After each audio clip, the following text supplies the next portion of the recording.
De lo que ha sido concretamente el fallecimiento del Papa emérito Benedicto XVI, de lo que ha significado justamente durante su mandato y sus años también de reclusión y oración. Es por eso que vamos a tener contacto y saludamos al arzobispo de la ciudad de Paraná. Estamos hablando de Monseñor Juan Alberto Puigari. Puigari, muchísimas gracias por atendernos. Buen mediodía para usted. Buenos días para todos, sino al contrario, gracias por llamar en este momento tan importante para la Iglesia, ¿no? ¿Qué ha sido Benedicto XVI para la Iglesia Católica? Yo creo que Benedicto XVI, bueno, va a ser recordado con esas tres palabras que usted recién pronunció que había dicho el Papa, ¿no? Sabiduría, delicadeza y entrega. Pero sin duda que va a ser el Papa tal vez con más capacidad teológica en la historia. Él desde muy jovencito se dedicó al estudio. En el Concilio Vaticano II, siendo un joven sacerdote, tuvo una influencia muy importante, ¿no? Y se dedicó toda su vida a la enseñanza, publicación de libros, hasta que el Papa, el querido Papa San Juan Pablo II, lo convoca al Vaticano para que presida la Congregación de la Fe.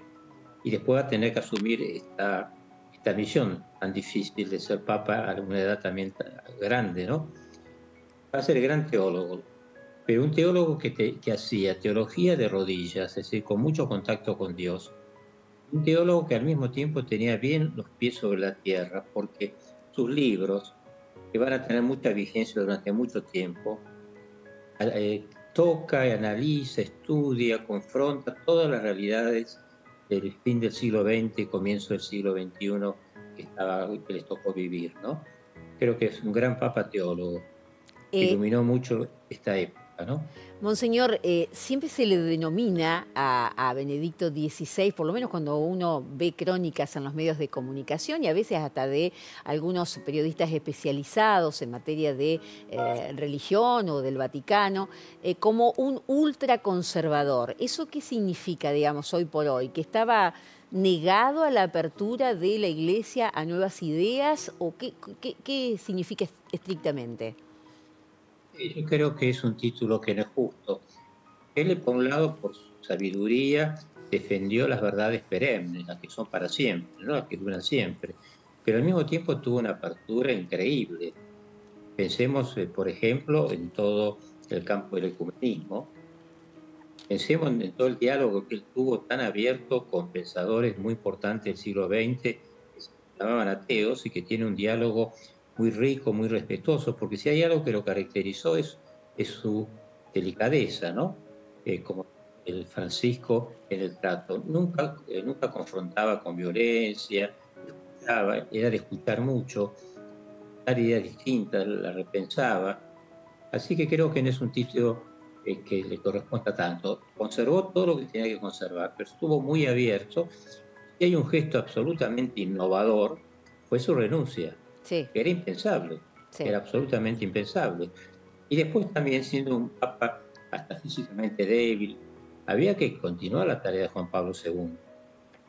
Ese gran hombre, ese hombre que fue por el mundo, mensajero por todos lados, era difícil continuar. Él lo hizo con mucha sencillez, no queriendo reemplazar o imitar la figura de San Juan Pablo II. Sí. Pero también hay que decir que San Juan Pablo II no se comprendería si no es con ese gran compañero, como lo decía él mismo, que fue el cardenal Ratzinger, que lo acompañó todo su papado, ¿no? Claro, bueno, en esas palabras del Papa Francisco, y que de alguna manera usted coincide, se puede decir que Benedicto XVI tuvo la grandeza de admitir que no tenía más fuerzas, que seguramente ya no lo acompañaba tanto la edad y la buena salud, y tuvo esa humildad como para renunciar, ¿no? Y quedar en esa figura de Papa emérito. Pero además también señalan algunas crónicas, y me parece que poco se sabe también, lo de llevar adelante la investigación por casos de abusos en la Iglesia y declararlas imprescriptibles, por lo menos todos los casos analizados. Eso me parece importante destacar de Benedicto XVI. No. Benedicto XVI tiene que enfrentar tres grandes crisis, ¿no? Una de ellas es esta, pedofilia. Él toma medidas absolutamente revolucionarias que yo me animaría a decir que después muchos estados, incluso el argentino, han ido tomando parecidas. Por ejemplo, de que sea imprescriptible, porque él comprobaba y lo veía que la persona que ha sido abusada por mucho tiempo a veces no puede denunciar, está como bloqueado. Pero además él veía que era fundamental para la sanación de la persona que había tenido ese ultraje tan grave, justicia. Por eso él hizo modificaciones muy importantes en el derecho, en el Código de Derecho Humano perdón, el Código de Derecho Canónico para las sanciones de los sacerdotes que habían cometido este terrible delito, ¿no? Así que en eso fue pionero, él puso todas las bases legales para que después viniera Francisco y continuara con esa misma política tan vigorosamente, ¿no? Con esa acción de tolerancia cero, ¿no? Ujú. Monseñor, ¿habrá en la ciudad de Paraná una misa hoy justamente para recordar a Benedicto XVI? Sí, esta tarde a las 20 horas en la catedral vamos a unirnos al funeral. Lo está haciendo, todos los obispados del mundo se está haciendo. Fue una figura muy querida. Papas van a tener que pasar los años para que sea reconocido, ¿no? Porque creo que ha sido un hombre bondadoso que nos ha llenado de enseñanzas y se lo ha visto sufrir mucho. Un hombre que ha sufrido mucho. Cuando Juan Pablo II estaba enfermo, el último año, que no pudo hacer el famoso Via Crucis en el Coliseo, él tuvo una expresión muy vigorosa. En una estación dice, la iglesia está sucia y no tiene problema.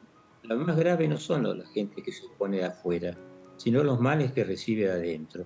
Estaba haciendo la denuncia precisamente a todos los delitos de la pedofilia. Ujú. Y ahí comienza una tarea de él, que hizo lo que pudo por su salud y limitaciones de edad para empezar a limpiar esta situación que tanto daño nos ha hecho, ¿no?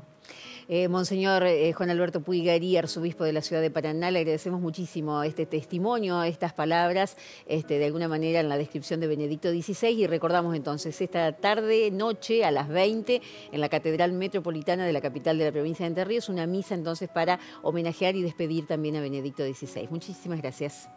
No, gracias a ustedes. Hasta luego, muy amable.